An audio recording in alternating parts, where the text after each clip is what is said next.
Welcome to our Impact GB podcast, which we're recording to share with you for World Menopause Day. World Menopause Day happens every 18th of October to raise awareness of the menopause and the support options available for improving health and well-being. Even if you personally will never experience it, the life of someone you know will invariably be impacted by the menopause at some point.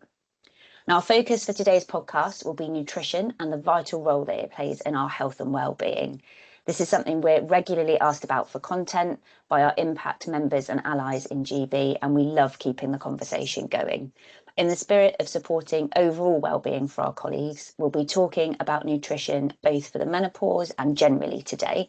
So listen along and you might hear something that helps you or someone you know or love.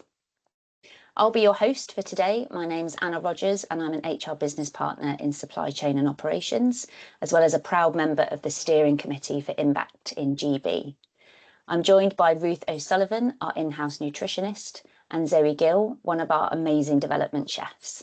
I've been really looking forward to this chat. What better way to kick off a rainy Monday morning here in the UK than by chatting to two women in our business whose roles are really fascinating and whose impact is inspirational. I've also been really looking forward to potentially simplifying some of the conflicting information in the wellness space, so particularly from social media, and hearing about some delicious ways we can all nourish our bodies. We asked members for their questions ahead of the conversation today and hope you find it a helpful one to listen to. We're recording from Cisco GB, but we'll be sharing the podcast globally for the benefit of colleagues across Cisco, and I'd like to thank Ruth and Zoe for agreeing to share their knowledge so widely. We'll be leaving our cameras on, as unfortunately we can't physically be in the same room today for a coffee and a chat, but don't feel that you have to sit and watch, just listen along as you normally would with any other podcast. If you have any feedback on the conversation or suggestions for the future, including a clever name for the podcast series that we haven't managed, feel free to leave us a comment if you're watching from the dish or drop us an email at impactgb@cisco.com. So without further ado, we will get into the chat. So before we kick off into the questions, it would just be great, Ruth and Zoe, if you could introduce yourselves for the benefit of the audience. So just who you are, your role, how long you've been here would be brilliant. Yeah, hi everybody. I'm Ruth O'Sullivan. I'm a registered nutritionist with a specialism in food, and I look after nutrition for Cisco GB. I've been with Cisco for nearly 18 months, but this is my second time here. I worked here until about 2019 before I left to join another business, and really enjoy nutrition, really passionate about health and wellness. So pleased to be talking to everybody today. Morning, I'm Zoe Gill, Sector Development Chef, predominantly leading within education. So food is an absolute passion, particularly in that sector of how we can nurture our young children and embed the solid grounding through their journey.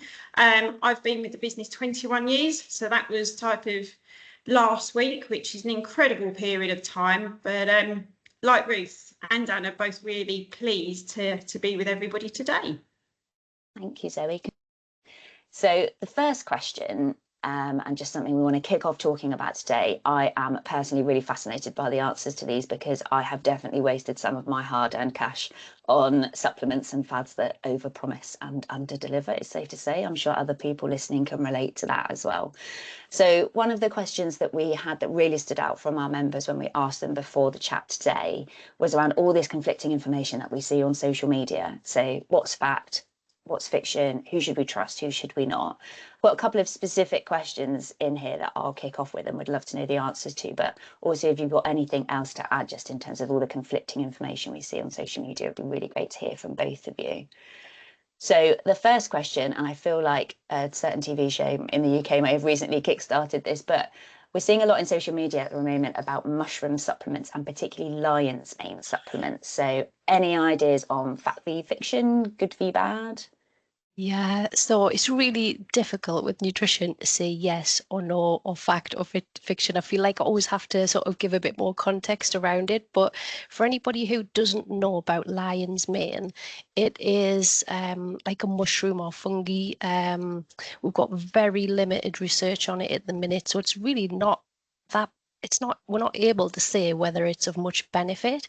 However, if you Google it, if you look at it on social media, you'll find stuff on immune health and brain function and alertness, that kind of thing. But we don't have any of that confirmed with robust research. And because of that, we don't actually know if there's any negative effects either. So at the minute, I would just say, watch this space. Fair enough. And something else that I'm seeing particularly at the moment is around the importance of protein. So frankly, if I'm not getting 30 grams of protein in my breakfast, I feel like I'm failing a little bit there. Yeah. Do we need to eat loads of protein? Is that necessary? Oh God, this has been so much recently. Every time I go onto TikTok or onto Instagram, they're telling you that if you have 2 eggs for breakfast, that's not enough protein. And as a woman, you need, like you say, to be having 20, 30 grams with every meal. But um, mainly as a nation in the UK, protein is one of the nutrients that we actually get enough of. We're not typically deficient in it. It is important for muscle maintenance and muscle growth, but there just seems to be this huge trend at the minute about consuming massive quantities of it. And I think what you have to remember is a lot of the people that are recommending these huge quantities, they're fitness experts rather than nutrition experts. So that is one to bear in mind. And they're probably coming at it from an aesthetics perspective as opposed to what you need for your own health. So I don't think we do need these huge quantities of protein at every meal. Whether it's sustainable long term is another thing as well. But yeah, just bear that in mind where you get that information from. That's a great point. Thanks, Ruth. And another one, again, I personally see a lot of this in social media at the moment around supplements and green powders. So whether that's matcha, there's lots of different versions, but should we be adding green powders, or I suppose any powdered supplement, to our diet? I mean, I would say no. They're really expensive and they're really highly processed as well. I had a look at one last week and they came with a claim about it containing 90 different vitamins and minerals that was going to support brain health and gut health and immunity and help you sleep and give you loads of energy. But I mean, to me, I would save you money because this packet of greens was £50 and you only got 30 servings out of it.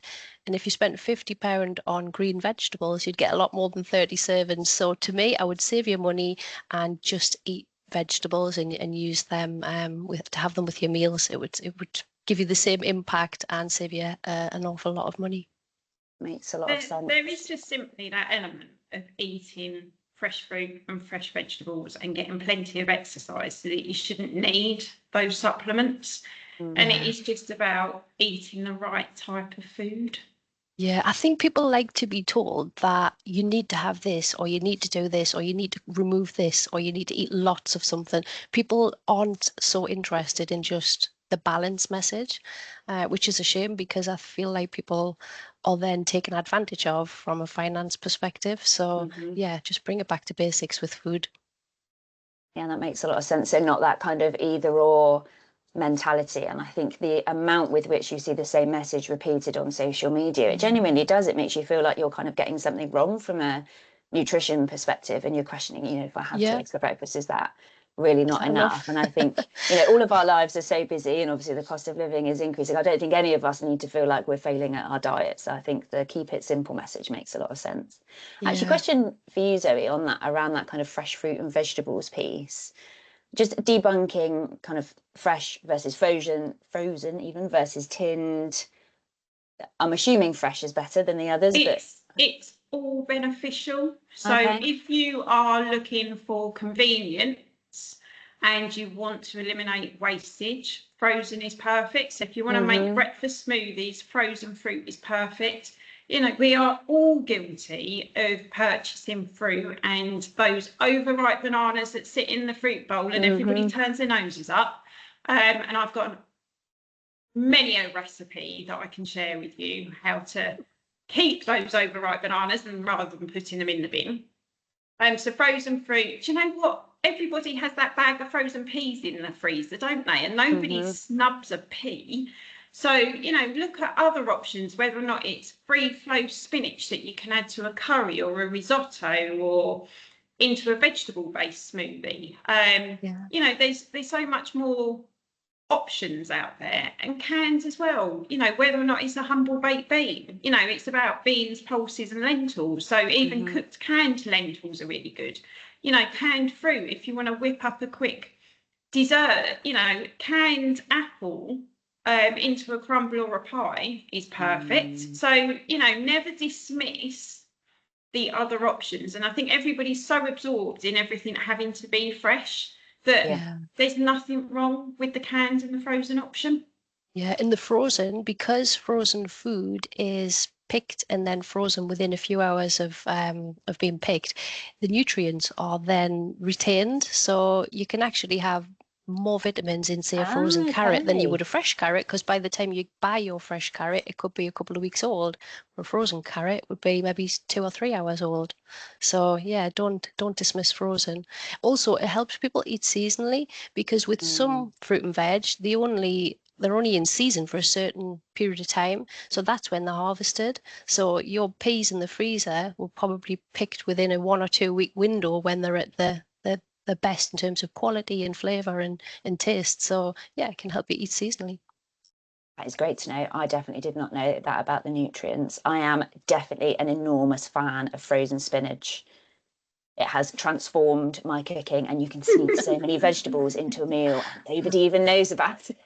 Perfect. And you haven't got to de-stalk it all. It is absolutely fantastic. And it's a great point, actually, Zoe, about the bananas. I think, how many banana breads did we all make during lockdown? I would imagine the consumption of banana bread has gone down dramatically. But there's just even a quick breakfast smoothie, you know, with some banana and add a little bit of honey or maple syrup to it if you need to, or some canned apple or some frozen strawberries. It's just, I think it's just about habit, routine, and making some simple swaps.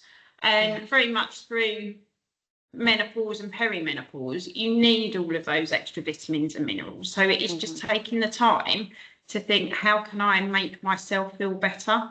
And I have a saying that absolutely grates on my daughter, who is 17, so you can well imagine the look of horror when I say it. But I say, happy food and happy mood. Yeah. You're going to feel so much better if you eat the right type of food. If you live off of takeaways, convenience, you know, you're going to feel terrible. So yeah, happy food and happy mood. I'm definitely stealing that. I love that.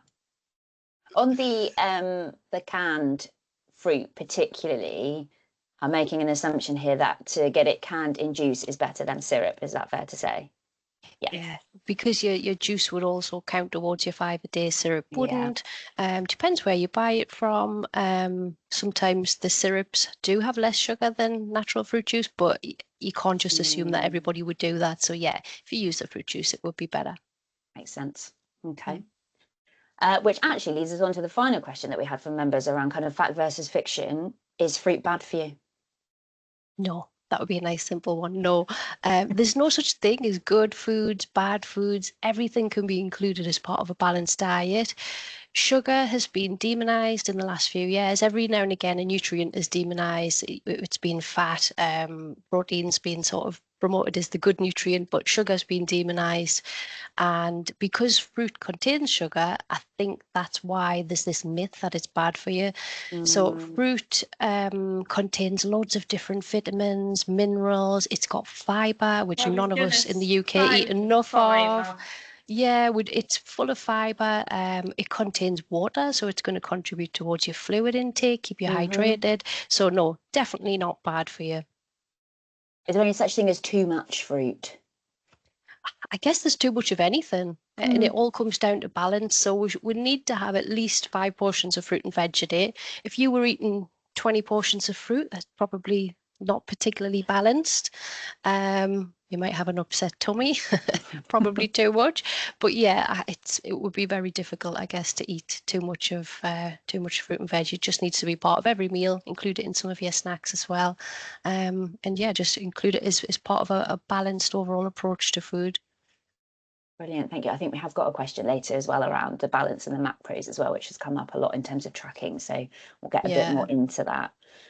So going back to the conversation about protein, so there's also a lot of discussion at the moment around eating less meat, and that is partly, I think, for health reasons, partly for kind of moral reasons, partly for cost reasons, because meat is more expensive. So what are good vegetarian or vegan sources of protein if people are looking to eat less meat? So Who's this is a really hot topic, isn't it? Mm. Everybody is talking about sort of meat reduction, including more plants. And that's because it stems from the fact that we've got more people on the planet than ever before.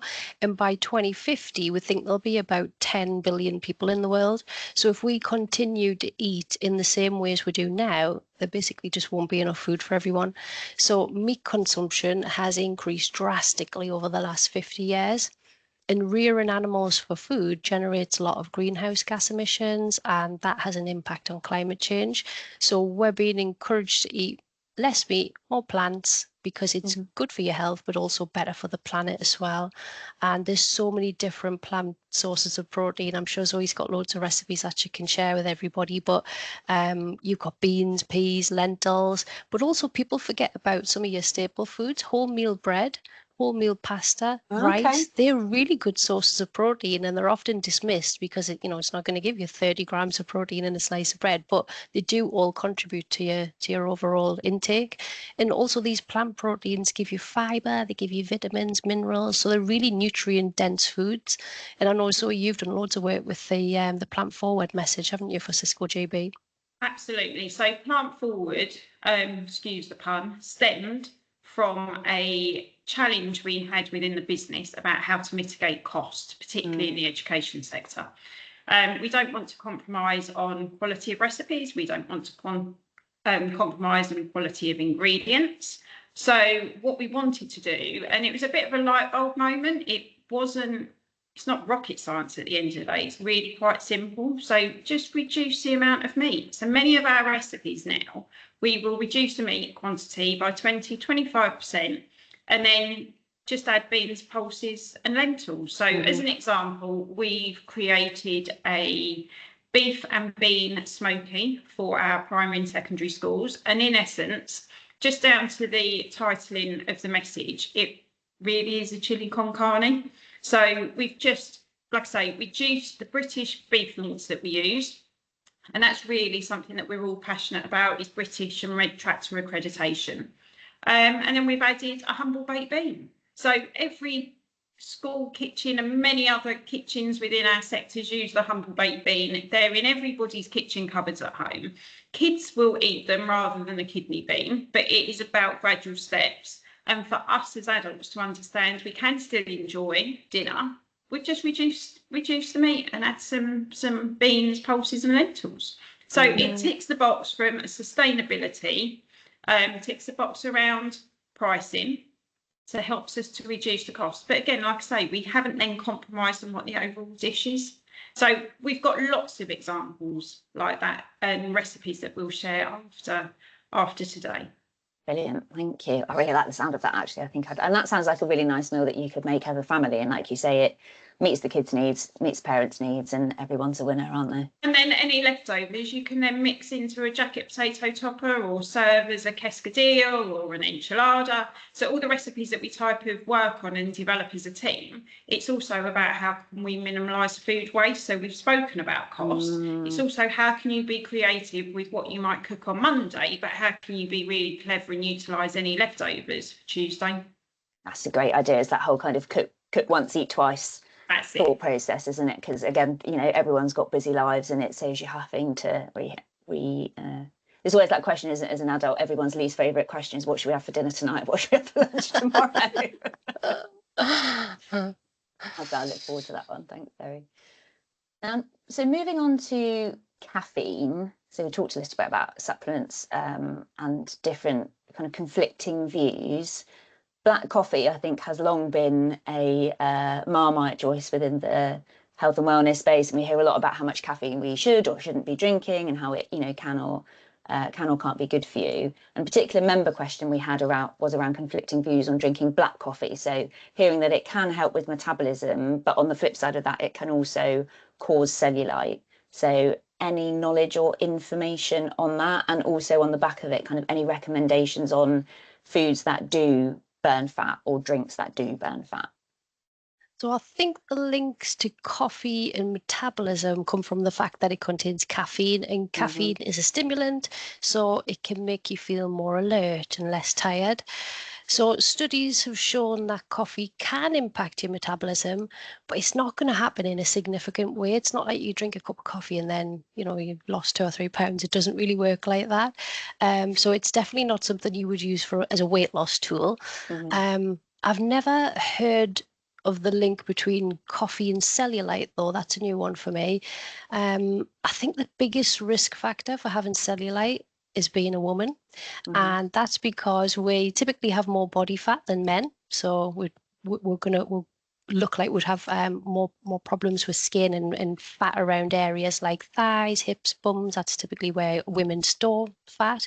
And basically cellulite is where you've got 3 layers. You've got your skin, then you've got your body fat, and then you've got your muscle.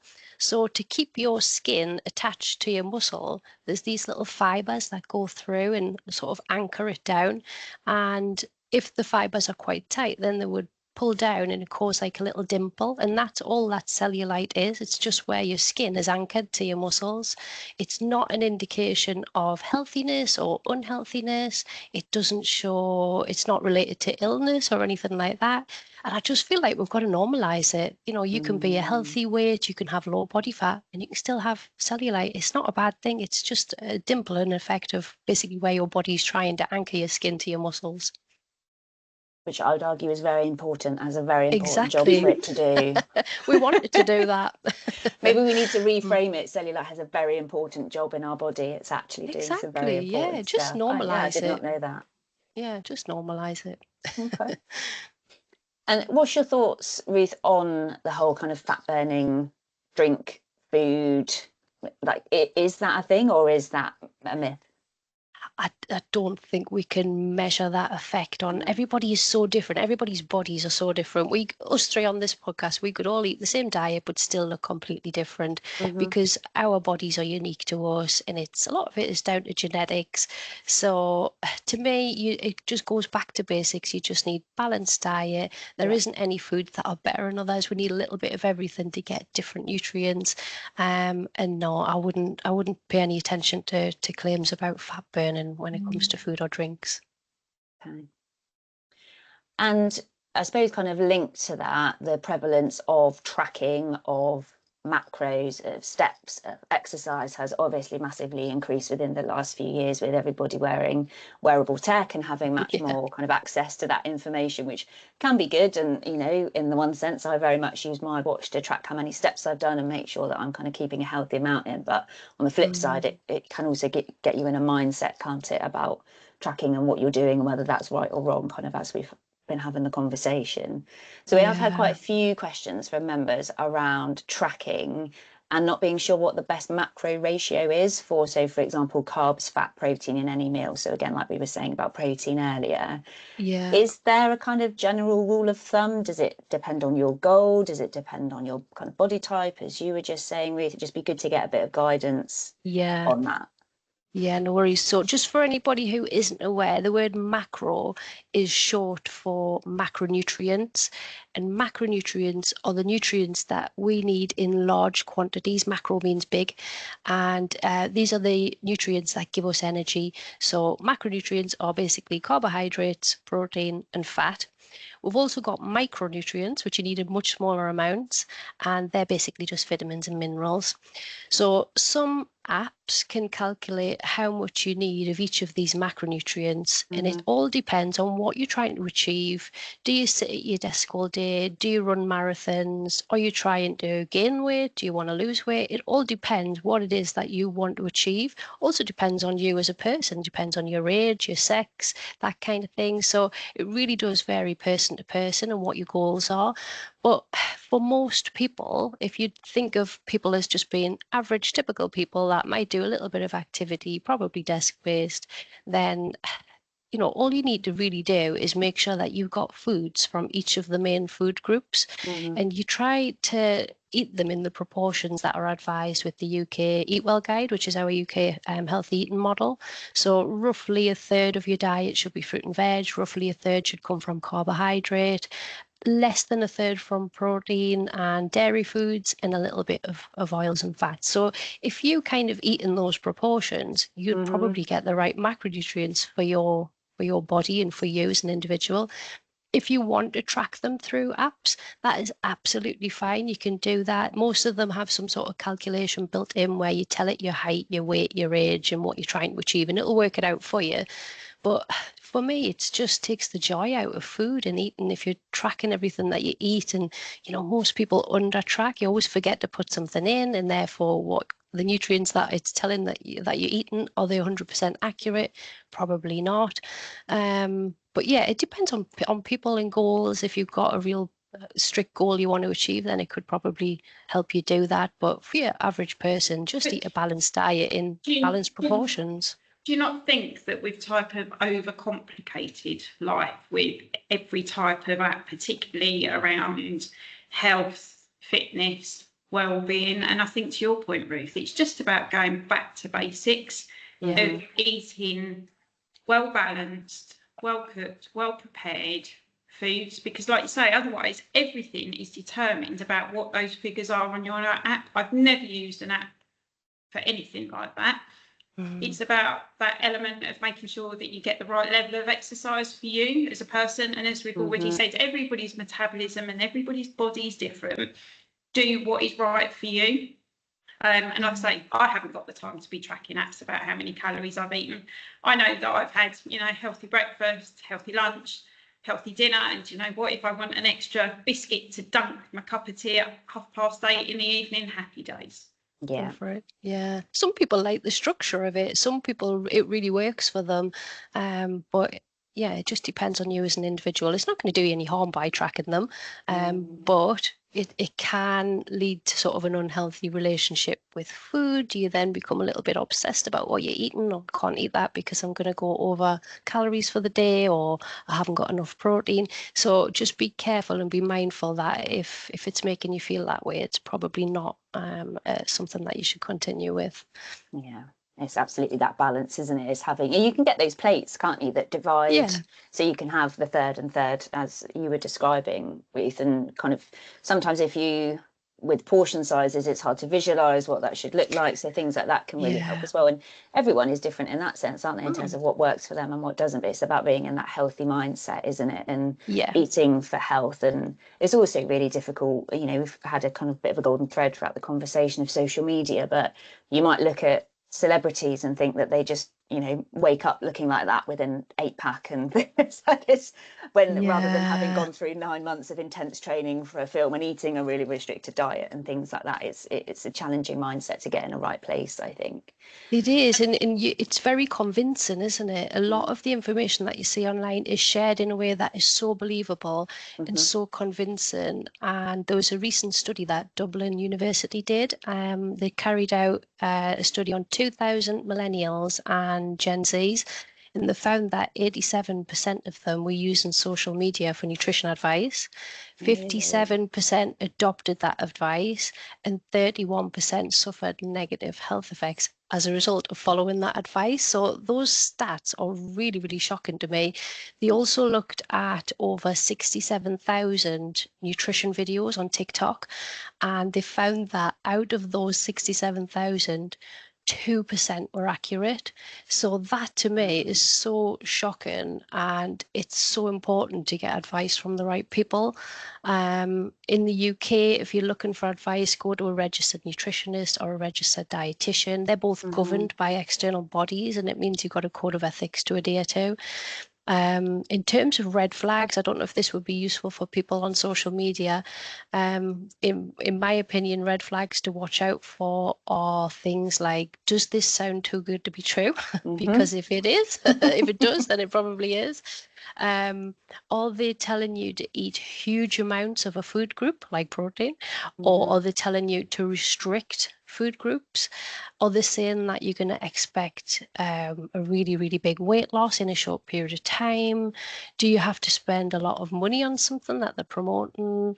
Are they promising that it'll cure an illness? Do they classify foods as good or as bad? You can't do these things long term as well. So if somebody's advising something and you think, oh my God, I can't do that for very long, then that's probably a red flag that it's a fad. So there may be things to watch out for, because these people online are really convincing, and it is easy to get sort of caught up in some of the messages that they're giving out. I think I've seen something. I think it's like a protein powder on a Facebook reel that I keep getting through, and it seems to be the most super dry mix that you make into a smoothie. And it says on there that, and it's targeted at women going through menopause. And, I think there was some stupid, ridiculous quote on there that somebody lost 10 pounds in 2 weeks or something by swapping and taking it. And you think, seriously, Red I think flag. like we've said, it's a red flag, too good to be true. Just eat healthily in the beginning, and we've got an abundance of even more recipes that will help you make those simple swaps, and as we've already said, to give you the right level of vitamins, minerals, the added fibre, because as Ruth has said, we're all guilty of not eating enough fibre. So if that's having an extra bowl of porridge, especially as we're coming into those darker, dreary mornings, it's all going to be better for you. It's not going to be bad for you by making those simple swaps and making sure that you have at least your 5 a day. Yeah, that is absolutely. a really interesting point, actually, Zoe, because I don't know about anyone else, but I have really seen porridge demonized recently in social media. It's a carb, it's bad for you, it doesn't release energy slowly, and kind of real two sides of the coin. Personally, I love a bowl of porridge, but it makes you question. And we did have quite a few questions as well around balanced meal ideas. So Zoe, both people going through menopause, just generally, like, what's your thoughts on some good recipes for some really balanced meal ideas? Like I say, we've got recipes for every meal occasion. So if you're sick of porridge, we've got Bircher recipes. So Bircher is overnight oats. So like we say, everybody's back to normal after COVID. Everybody's super busy. It's a juggle with, family life, working, other commitments. So, a simple bowl of overnight oats, which is just simply oats, low-fat yogurt and a splash of apple juice. Pop it in the fridge, mix it all together. And then you can add any derivative ingredient. So whether or not that is some chopped canned apple and a sprinkling of cinnamon. So you've got, like the appley crumbly type of flavours happening. Yeah. I've done a carrot cake one, so I've just added grated carrot. And while we talk about carrots, to add that level of fibre in, stop peeling carrots and parsnips. Vegetables is it all in the skin? It's all about the skin. Yeah, leave the skin on. And you're just taking away all those wonderful nutrients and that added fibre. And unnecessary food waste. And your time. Yeah. But the carrot cake Bircher, grated carrot, some spices and some sultanas all mixed into the Bircher. We've got ideas around some simple soup recipes, so as we're going into those darker days. Bulk cooker soup, freeze it in individual pots, so whether or not you're working in the office or working from home, quick to thaw and quick to heat. And again, you've got that hydration. You can add beans, pulses and lentils, lots of vegetables. Dinner-wise, tray bake cooking. I love a tray bake cooking.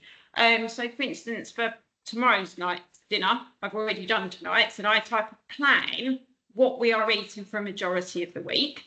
So then that can save cost of shopping and planning a little bit better. Saves time in the fact of coming home. And Annie, you said that question about, what we're going to have to eat tonight. I've bulk cooked. And it's sad as I say, Sunday mornings in the Gill household is bulk cook and freeze. So then come the evening, I can just take out a tray, pop it in the oven, and it cooks quite happily. Or, when we're busy and I travel away from home a lot, that my husband and the kids can take a tray of X, Y, and Z, or even if it's a cottage pie or lasagna, out the fridge, into the oven, and everybody's fed something really, it's homemade and hearty food. So we've got an abundance. And I think also in managing what we're eating, if you want a bit of indulgence and a bit of a treat of a pudding, don't not enjoy that. I think probably the best advice I can have or give is that if you're wanting something sweet and a bit of a sweet tooth, and again, we're getting into those seasons where you want a little bit of starch, is to have a dessert and make sure you've got 50% of that fruit based. So the humble apple crumble. Use your canned fruit, mix your crumble topping, and again, we can share recipes. Mine, I add oats. So again, you've got a little bit of texture going through, but you've got more added fibre, and you've got quite a nice indulgent dessert. But predominantly, we've got more fruit than we have dessert. So there's clever hacks to again enjoy that indulgence of a dessert, but also making sure that you're getting vitamins and minerals in a very clever way. Yeah, I love that. Oh, yeah, I'm looking forward to seeing some of those recipes. I'm really enjoying the apple crumble theme, I have to say. It's nothing better on a rainy day. And we did have that last night in the guild house. Oh, yeah. Oh, nice. Jealous. Apples from the tree. Oh, even better. I'd have to say, I didn't realise that you could get tinned apple. I'm going to have to, because it's the peeling and the stewing that I find a little bit soul destroying because it takes such a long time, but I do absolutely love an apple crumble. Open the tin, tip it out, make a little bit of crumble topping, pop it in the oven, and then, yeah, the real naughtiness is whether or not what you're going to add to it. If it's going to be cream, custard, or ice cream. I do sometimes do almost like an apple crumble breakfast. So I have stewed apple, homemade granola, and then yogurt. Oh, nice. Yeah, Good we do winter. canned rhubarb as well, don't we, Zoe? Yeah, I don't think you probably want that on staff sales because it's like 2.5 kilos. It's a big one, rhubarb. yeah. It's a huge one. That might could give you a bulk bit cook, of an though. upset stomach eating that, Mel. Oh, I love a bit of rhubarb. Days ago. And we did have quite a few questions actually, particularly around menopause and weight management. So members saying that since they have started going through the menopause, they're starting to struggle with their weight, which has never really been a problem for them before. So there's the kind of, I suppose, the mental well-being aspect of it as well, of that kind of change in body type. But people are saying that they're still trying to be healthy, so they still eat healthily, they still exercise, they snack on fruit and veg, like for example carrot sticks and cucumber, but they're finding that their energy levels low, they still feel really hungry, and also it doesn't seem to be doing anything. They don't seem to be shifting the weight that they're trying to lose. So we also just talked a lot about balanced meals and ways that you can still keep healthy but also have a treat as well, because you don't want to feel like you're depriving yourself. But what's the thoughts around that, and anything people can do through nutrition to support menopausal well-being? So that question around cucumber and carrot sticks and still feeling hungry, that to me would probably say that you're maybe not eating enough if you're still hungry. So it really is about going back to balance. Just have a look at your diet. Maybe skip a food diary, because people don't always remember what it is that they're eating, how often they're eating. Just have a little look at it and see how balanced it is. And if it's not as it should be, then you could maybe make some tweaks to do that. So we've mentioned this a couple of times, and make sure that you get your 5 a day. It's a really, really simple thing to do that could improve your diet drastically. So at least 5 portions of fruit and vegetables every day. Base your meals on starchy carbs. Carbohydrates aren't the enemy. Don't be afraid of them. We need more fiber. Fiber is good for your gut, but it also makes you feel full. So having things like wholemeal bread, whole wheat pasta, brown rice. If you're not keen, do 50-50 mixes of white and wholemeal, but it can help fill you up and give you that nutrient that we all need more of. Make sure you've got some protein with your meals, whether that comes from lentils, chickpeas, beans, eggs, fish, or meat. You know, we're not saying that you need to completely remove meat from your diet. It's just more about eating less of it. But make sure that you do have a small amount of protein with your meals. You can also include protein-based snacks. You know, it doesn't just have to be the carrot sticks or the cucumber sticks. So you could have things like yogurt or a handful of nuts, an apple dipped in peanut butter. That's quite a good source of protein. So it doesn't always have to be a fruit-based snack. Have a look at some protein snacks as well. Make sure you're having 2 portions of fish a week. One of them should be an oily fish. Oily fish contain fats that are good for your heart, good for brain health. Include some dairy food. So this is a really important a really important food group for women, because it's rich in calcium.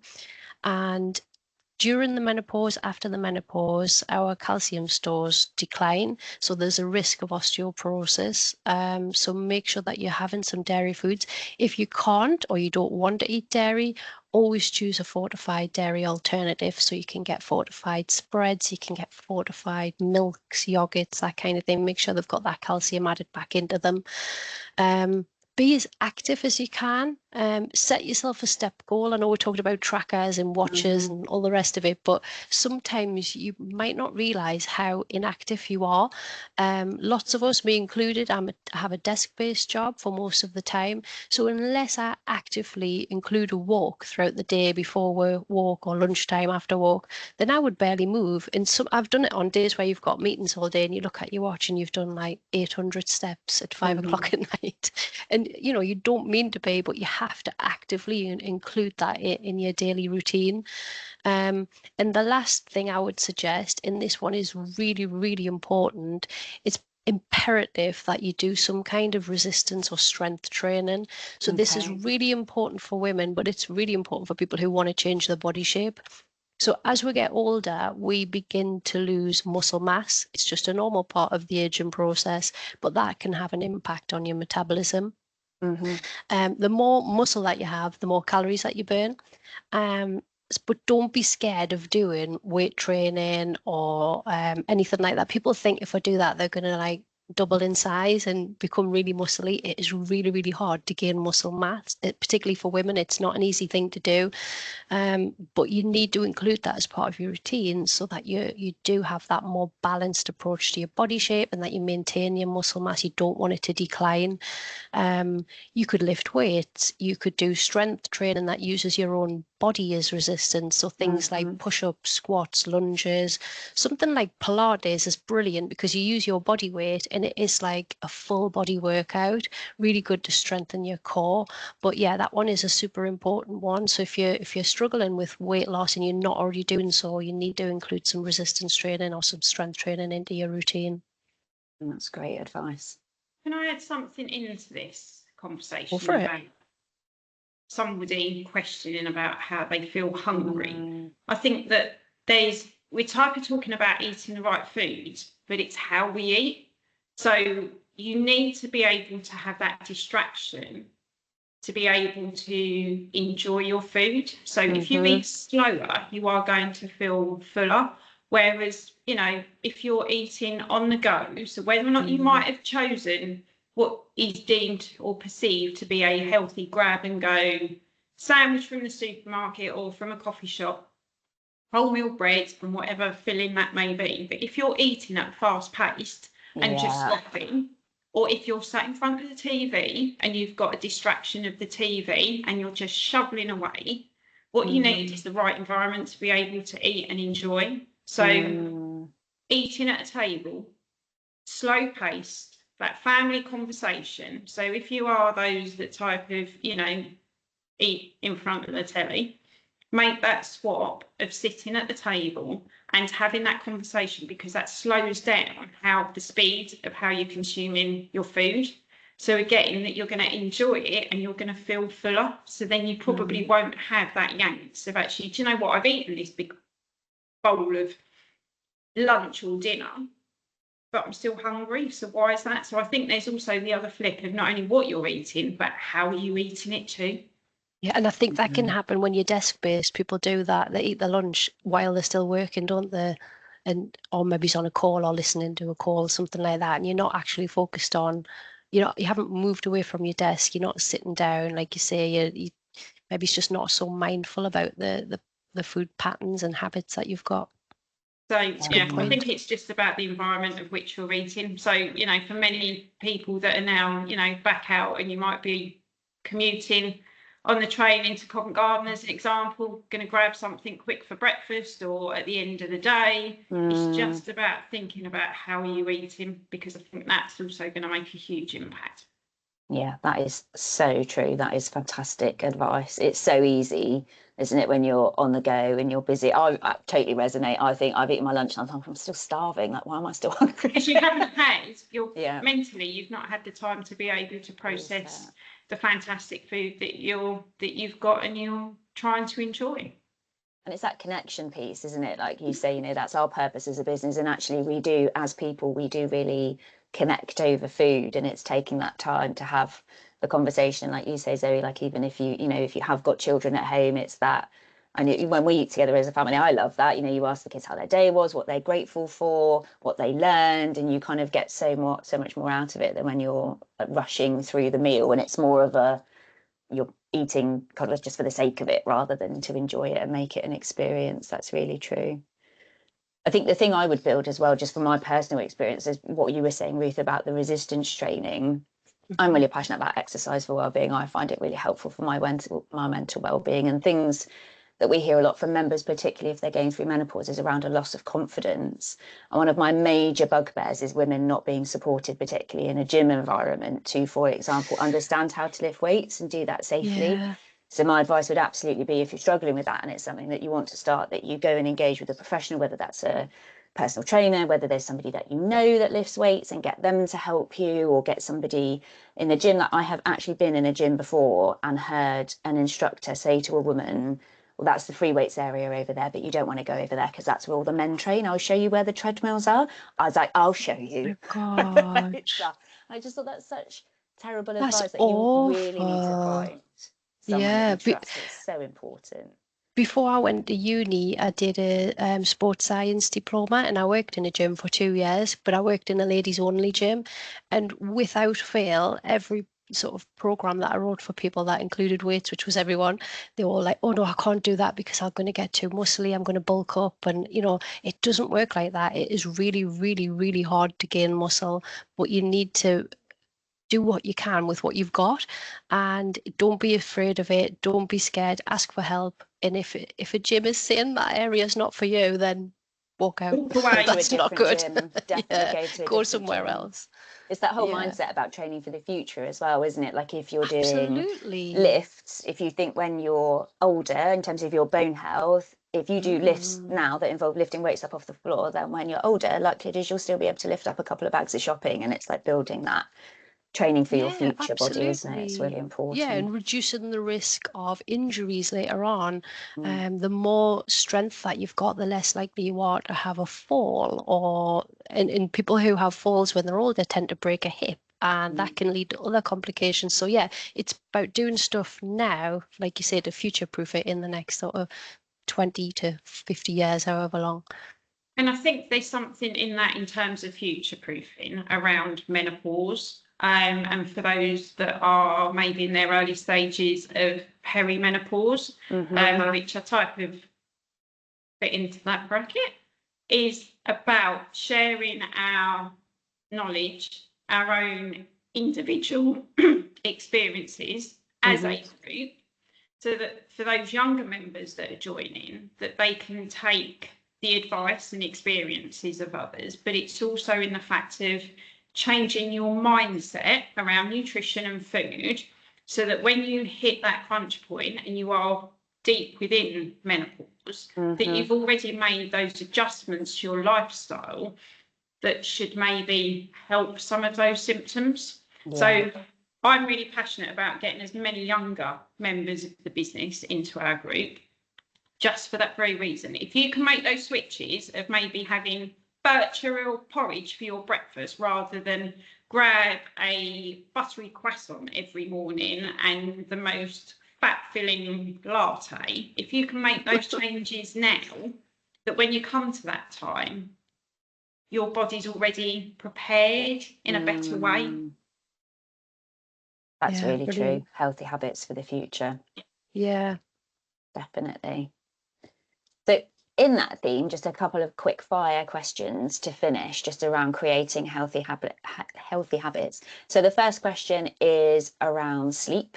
So again, lots of fact versus fiction, supplements to help you sleep. Does magnesium do what it says on the tin? Is that going to help you?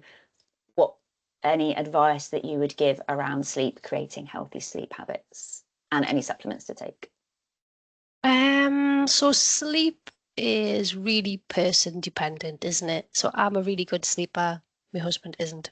We have very similar habits though. So I think it just depends on you as an individual. You need to be active. If you're not tired, then your body probably isn't going to want to rest as much. You need that good balance of nutrients that all help you prepare for sleep mode. I think you touched on magnesium in that question. So yes, there is some evidence that shows that people who don't eat enough magnesium or don't have enough food that contains magnesium can have disturbed sleep. But by eating the balanced diet and going back to basics, which we've touched on a few times, therefore you should get those nutrients. So if you're eating well, there probably is less need for a supplement. But it depends on you as an individual. It depends on your situation. It depends on your diet. Do you have allergies? There's certain food groups that you can't eat because of an intolerance or something. So you have to really look at it from an individual perspective, and nobody's the same. And I can't say that everybody needs a supplement or everybody doesn't, because it's a really individual thing. There's some key instances where supplements play a useful role. So if you're trying to get pregnant or during pregnancy, folic acid supplementation is recommended. Calcium supplementation would be good for people who are either at risk of osteoporosis or already have it.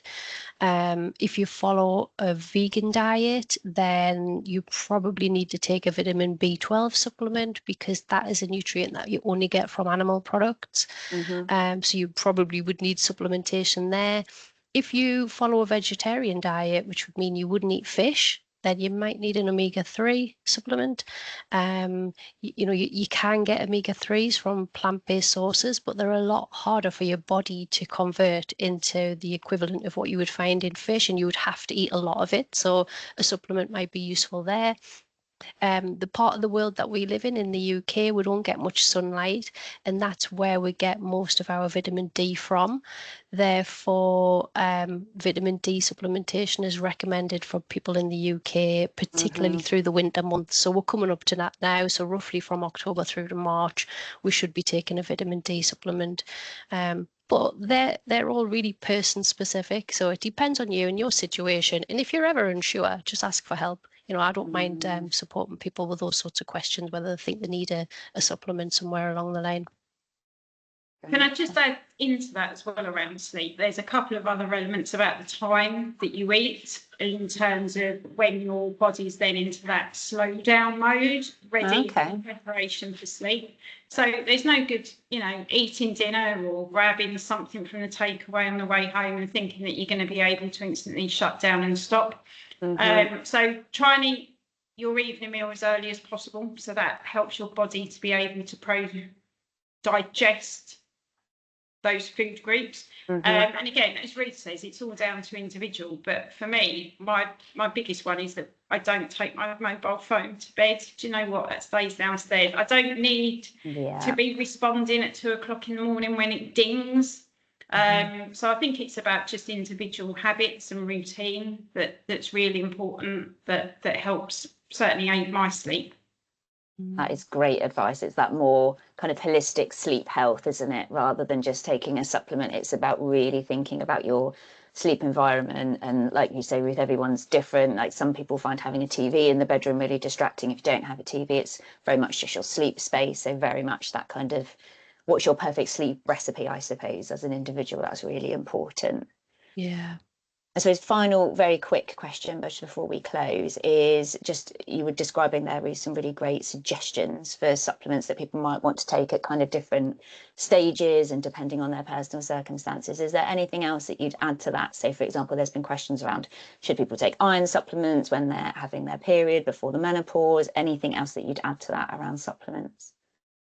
I think some people could benefit from an iron supplement. It depends on you. Some people who have heavy periods where you're losing a lot of blood, iron is transported around your body in your bloodstream, so therefore you might need it.